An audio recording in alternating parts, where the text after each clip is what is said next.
আলুর অধিক ফলন, হ্যাঁ। মাত্র 45 দিনে। এটা কত দিনে হয়েছে আলু? মাত্র 45 দিনে ভরপুর আলু হয়েছে। আলু তো ভালোই হয়েছে না? জি আলহামদুলিল্লাহ অনেক ভালো হয়েছে। বাজারজাত কবে করবেন?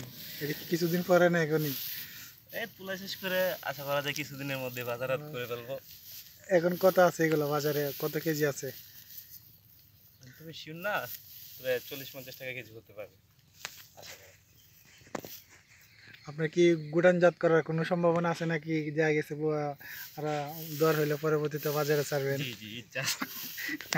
এরকম করলে তো হবে না। দেখেন আলুর বাম্পার ফলন। এইদিকে আসেন, আমাদের গ্রাম বাংলা পেজের ম্যানেজার আসছে। এগুলো তোলার পরে বাজারজাত করবে। এখন বর্তমানে 40 টাকা কেজি আছে। কৃষকে বলতেছে 40 টাকা করে কিনে খাইছে, কিন্তু এখন কৃষকে এগুলা খেতে রোপণ করছে, ফলাইছে, এখন বলতেছে 20 টাকা কেজি। কৃষকের কষ্ট এখন মনের ভিতরে। দেখেন আমাদের কৃষক একজন গর্বিত কৃষক।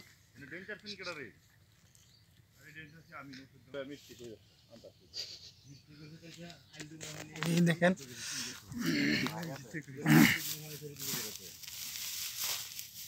দেখেন ফরমালিন ছাড়া একদম ফরমালিন মুক্ত। যারা নিতে চান চলে আসেন। নাকি কত কেজি বিক্রি করবেন?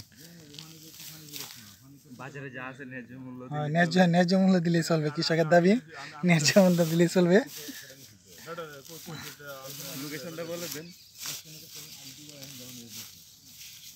দেখেন আমাদের গ্রাম বাংলা চ্যানেল, আর এখানে অনেকেই আছে তুলতেছে। আমি কাছ থেকে একটু ভিডিও করি। আলুর বাম্পার বলেন, এটা কি আলু বলে? রংপুরে আলু। রংপুরের আলু, আর 60 আলু, হ্যাঁ।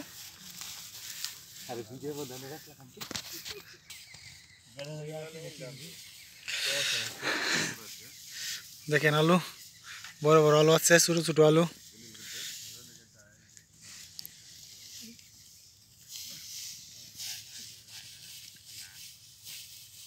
অনেক কষ্ট করে এগুলা তোলা হচ্ছে, এগুলা পরিষ্কার করে পরবর্তীতে বাজারজাত করা হবে।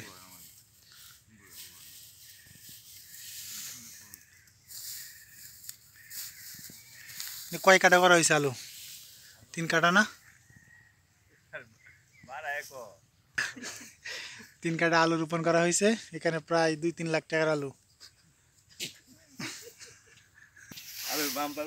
ভরপুর আলুর বাম্পার ফলন এখন।